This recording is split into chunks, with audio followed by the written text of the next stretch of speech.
થવાના સમારંભ પર વડાપ્રધાન નરેન્દ્ર મોદી 1 એપ્રિલે ભારતની આર્થિક રાજધાની મુંબઈની એક દિવસની મુલાકાતે હતા.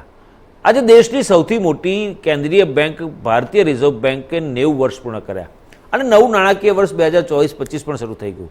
આરબીઆઈના 90 વર્ષ પૂર્ણ થયાની ઉજવણી નિમિત્તે આયોજિત કાર્યક્રમમાં નાણામંત્રી નિર્મલા સીતારમણ અને આરબીઆઈના ગવર્નર શક્તિકાંત દાસ પણ ઉપસ્થિત હતા અને તેમણે બધાએ આરબીઆઈની ભૂમિકા પર વિગતવાર વાત કરી હતી. આરબીઆઈના 90 વર્ષના કાર્ય વિશે વાત કરતા વડાપ્રધાન નરેન્દ્ર મોદીએ કહ્યું કે દેશની બેન્કિંગ સિસ્ટમને મજબૂત રાખવામાં આરબીઆઈની ભૂમિકા ખૂબ જ મહત્વપૂર્ણ અને મોટી રહી છે. આરબીઆઈ જે પણ કામ કરે છે તેની સીધી અસર દેશના સામાન્ય લોકોના નાણાં પર પડે છે. આરબીઆઈએ તળિયે ઉભેલા લોકોને નાણાકીય સમાવેશના લાભો પહોંચાડવામાં મહત્વની ભૂમિકા ભજવી છે.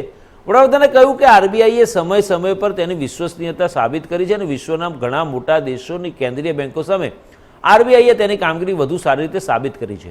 આરબીઆઈની ડિજિટલ કરન્સી ગેમ ચેન્જર તરીકે ઉભરી રહી છે અને આરબીઆઈ વૈશ્વિક નેતૃત્વમાં ભારતની પ્રતિષ્ઠા સારી રીતે જાળવી રહી છે.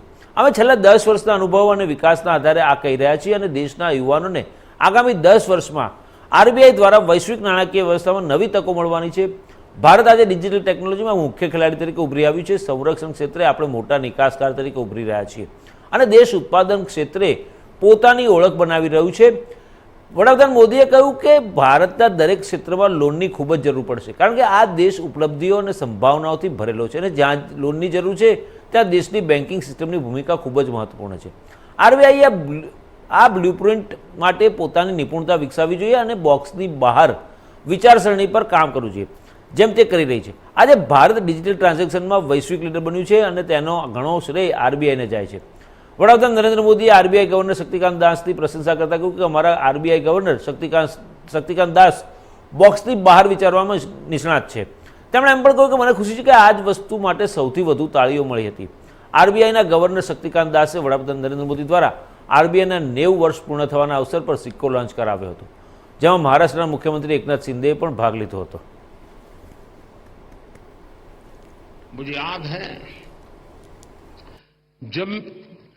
मैं जब 2014 में रिजर्व बैंक के 80वें वर्ष के कार्यक्रम में आया था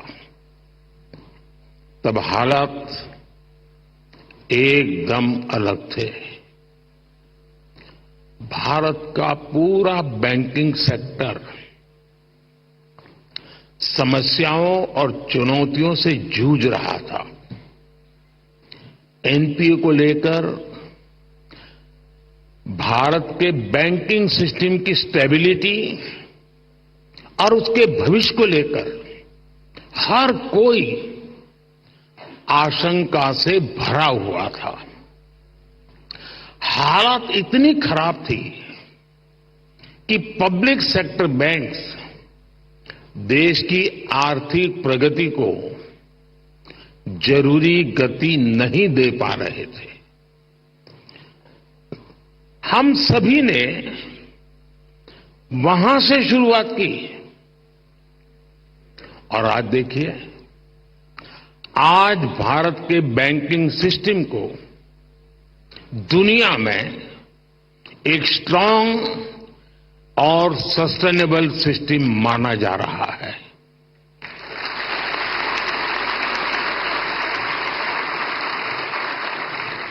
जो बैंकिंग सिस्टम कभी डूबने की कगार पर था वो बैंकिंग सिस्टम अब प्रॉफिट में आ गया है और क्रेडिट में रिकॉर्ड वृद्धि दिखा रहा है. फ्रेंड्स, आप भी जानते हैं कि सिर्फ 10 साल में इतना बड़ा परिवर्तन आना आसान नहीं था.